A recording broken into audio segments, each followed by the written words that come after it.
नमस्कार,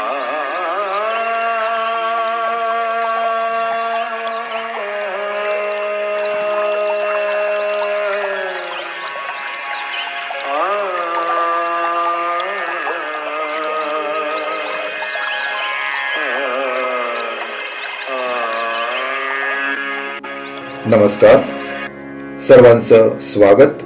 संगीत समाधी भाग 16. लेखक ब्रह्मलीन योगीराज मनोहर हरकरे. योगशास्त्र, रागांची उत्पत्ती व अनाहत नाद. लेखक सांगतात की प्रत्येक शास्त्रांचे आधारशास्त्र म्हणजे योगशास्त्र होय. आयुर्वेद, ज्योतिषशास्त्र, वनस्पतीशास्त्र, रसायनशास्त्र, विज्ञान, स्थापत्य, चित्रकला, वास्तुशास्त्र, आकाशगमन, अंतराळ ज्ञान इत्यादी या सर्वांमध्ये योगशास्त्राचाच आधार आहे. पाणिनी ऋषींनी 12 वर्षे तपस्या केली आणि नंतरच व्याकरणशास्त्राचा ग्रंथ लिहिला. आयुर्वेदाचे सुश्रुत मुनी तर वनस्पतींची भाषा समजत असत आणि यासाठी योग साधनेने ते वनस्पतींशी एकरूपता साधत आणि मग त्यांना त्या वनस्पतींचे गुणधर्म कळत असत. गाण्यातही गायकांना स्वरोदय शास्त्राचा अभ्यास असणे आवश्यक आहे. स्वरोदय शास्त्र. स्वरोदय शास्त्राचे मूल प्रणेता म्हणजे भगवान शिवशंकर आणि तेच संगीताचेही मूल प्रणेता आहेत. राग रागिण्यांची उत्पत्ती व रंजकत्व हे सांगताना लेखक सांगतात, रंजको जनचित्तानां स रागः कथितो बुधैही. अशी रागाची व्याख्या मिळते. अर्थात रंजक स्वर समुदाय म्हणजे राग. आज आम्ही हिंदुस्थानी संगीत पद्धतीत 10 थाट व दाक्षिणात्य संगीत पद्धतीत 72 थाट मानतो. यातून निर्माण होणारे शेकडो राग आहेत, मात्र प्रचारात यापैकी कमी राग आहेत. संगीत दर्पणकार 6 राग 36 रागिण्यांची कल्पना अतिशय विचारपूर्वक पद्धतीने मांडतात. यानंतर लेखक मूर्छना म्हणजे काय हे समजावून सांगतात. मध्यम ग्रामाबद्दल सांगताना लेखक त्याचा संबंध मार्गी संगीताशी कसा आहे हे सांगतात. आम्ही आज असे मानतो की 3 ग्राम कसे आहेत. आपण गातो तो षड्जग्राम, गंधर्वग्राम गंधर्वांसोबत गेला आणि मध्यम ग्राम म्हणजे मोक्ष प्राप्तीसाठी उपयोगात येणारा ग्राम अर्थात मार्गाला नेणारा ग्राम. मार्गी संगीताशी याचा संबंध आहे. पण मार्गी संगीत म्हणजे नराला नारायण करणारे संगीत.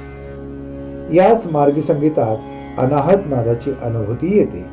अनाहत म्हणजे अनआहत म्हणजे आघाताशिवाय आपणहून उत्पन्न होणारा स्वर्गीय नाद. सृष्टीमध्ये असे असंख्य अनाहत नाद आहेत, पण ते ऐकण्याची मानवी करण्याची क्षमता नसते. हे अनाहत नाद फक्त योगी, साधक, भक्त उच्च अवस्थेत ऐकू शकतात. म्हणून या अनाहत नादाबद्दल बऱ्याच संतांनी सुद्धा लिहून ठेवलेलं आहे. आदि शंकराचार्य, संत ज्ञानेश्वर, निवृत्तीनाथ, जनाबाई, संत कबीर, संत नामदेव, संत तुकाराम, संत मुक्ताबाई यांना या अनाहत नादाबद्दल अनुभव होता आणि त्यांनी ते सर्व लिहून ठेवले आहे. संगीत समाधी या पुस्तकात ते वाचण्यासारखे आहे. मध्यम ग्राम गाणारे, वाजवणारे फक्त नारद, पण त्याचा अनुभव घ्यायला गायकाला उच्च कोटीचा योग साधक होणे आवश्यक आहे असे लेखक सांगतात. लेखकाला स्वतःला गान समाधीत याचा अनुभव आलेला आहे. पुढे लेखक पुन्हा गांधार ग्राम, मध्यम ग्रामाची वैशिष्ट्ये, त्यांचे गायन कसे करावे, कोमल तीव्र स्वरांचे सामर्थ्य काय, स्वनातीत नाद म्हणजे सुपरसॉनिक साऊंड म्हणजे काय, सामगायन म्हणजे काय, गंधर्व अप्सरा व अप्सरा भोग म्हणजे काय हे अतिशय सुंदर शास्त्रशुद्ध पद्धतीने समजावून देतात. अप्सरा भोगाचा नेमका अर्थ देऊन तो अप्सरा भोग घ्यायचा कसा हे या पुस्तकात फार सुंदर लिहिलं. लेखकांनी अवश्य वाचावं. बाकी पुढच्या भागात बघूया भगवान शिवशंकरांचं दर्शन काय असतं, त्यांचा अनुभव कसा येतो याबद्दल. लेखकांनी उदाहरणासहित या पुस्तकात ते सांगितलेलं आहे आणि म्हणून ज्यांना हे संपूर्ण दिव्य ज्ञान जाणायचं आहे त्यांनी हे पुस्तक अवश्य वाचावं. संगीत ते समाधी, सर्व दिव्य आणि अद्भुत माहिती आहे.